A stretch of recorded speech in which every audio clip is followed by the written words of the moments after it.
And now there's a rumor now, if you're ready for this one, that it will be the Galactic Starcruiser, the Halcyon, that will save Grogu during the time that all the Jedi are being killed, because they're trying to push that thing in all, you know, they changed all the canon now that Han and Leia had their honeymoon there, and you know, Padme and Anakin were on that thing and probably conceived the twins there, and it's just a bundle of joy. So that's that shitty hotel that you can spend like $6,000 a night to stay. They're writing all these books now. They're like, this is canon. There's apparently Han and Leia right after the Battle of Endor. Han was so overwhelmed that he asked Leia to marry him, and immediately they left. Instead of rebuilding, immediately they left on the Halcyon for their honeymoon. And so they had an adventure on the, and this is a book that's coming out. They had an adventure in Leia's fucking Hobbit hole. Because, like, on the Halcyon, isn't Rey and Kylo Ren on board? I don't understand. Jay, so I've got a question for you. So who saves Grogu at the Jedi Temple? Because the Jedi that were defending him get killed, and then the 501st are coming towards him. So apparently they sneak. This is a rumor now. Apparently they sneak him on the Halcyon Star. I'm being serious. Starcruiser and send him out. Some spies or something. It's unreported, but apparently he was on the one of the younglings. Mace Windu, after he got thrown out of the window, he went over there. One-arm Windu. Yep. They are trying to make that hotel so relevant in Star Wars right now that everything, like, now the story is now they were like, the Halcyon Starcruiser was built at the same factory as the Millennium Falcon. Everyone, oh like, my God. Wow. Same factory. Now it's just like it's the same factory. So please, you want to stay at this hotel because, and then they gave the whole backstory. Like, so when the Empire took over, it gets better. When the Empire took over, it was a retreat for Grand Moff Tarkin and all the the officers of, you know, the Empire, when they just needed to get away, you know, when they needed to get away. The Hutts took it over at one point and turned it into a casino barge. Now they're also saying that it might have had a hand in blowing up the first Death Star.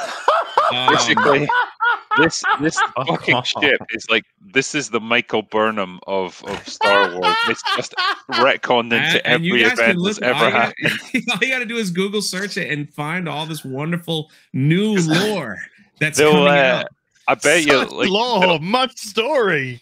They'll end up putting like an extra little shot into like the Battle of Endor, where like you can just see the Halcyon in the background, like it's part of the fleet.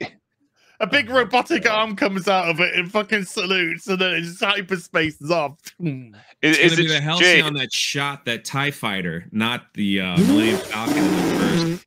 Yeah. No. Like it'll be the fucking Halcyon like flying into the Death Star's core, like just comes out of it intact, like as well. Jammed halfway and stuff because it's too big. No, like you know about like the parks and stuff and how they operate, right? Is it true that like when you get when you get shuttlecraft out to the Halcyon, they basically put you in a fucking truck with no windows, and like there's like a plasma screen TV with stars and stuff going by, and like they drive you to it? Yeah, it's a box truck. It literally is a box truck. I think that's probably one of the saddest things I've heard in my life. Why have we stopped? We're at the space traffic lights. You've spent $6,000 on this, and it's like you're in a box truck just getting bussed around. Yeah, and now they tell people when you go to this, there's illegal immigrants in there with you. Pretty much, yeah. This is Jose. Don't worry about him. But we're gonna take you to Batu. Hello, hola. So when you go to Batu, which is Galaxy's Edge, and they want you to be in costume in the hotel, and they want you to get your face painted and be a Star Wars character. But then when you go to the theme park, which is they're trying to keep it immersive, they're not allowed to like be like dressed up because people might want to take your photo or something. So they're like, you got to take all that off and then go have fun in Batu hanging out. It's really bad. I mean, I don't know. I don't know if, like, you know, for Americans, you guys can throw yourselves into that kind of thing better than we can. I just feel like for a Brit to try and do something like that, we would just feel awkward as fuck. No, it's dumb. You want to know? Here's the best part. They have made a decision that coming Christmas, because they can't book, like right now they're kind of booked up to June, but it's like 50. But then after like that, it's like it's wide open for booking. So for Christmas, it looks like they're going. They've been teasing this amongst the Star Wars fans that they're going to bring Life Day from the god awful Star Wars Holiday Special into the Halcyon, so you can celebrate Life Day with Chewbacca in his robe and Rey and all these people. So they're going to take the worst thing that ever would happen from Star Wars and put it in the hotel. As long as they got footage of like Leia coked out of her fucking mind singing that song, like I'm all in, man. I'll snort some coke off Leia's fucking coke nail. How dare you? The Christmas special is not worse than Rise of Skywalker, okay? I mean, yeah, I know which one I'd rather watch.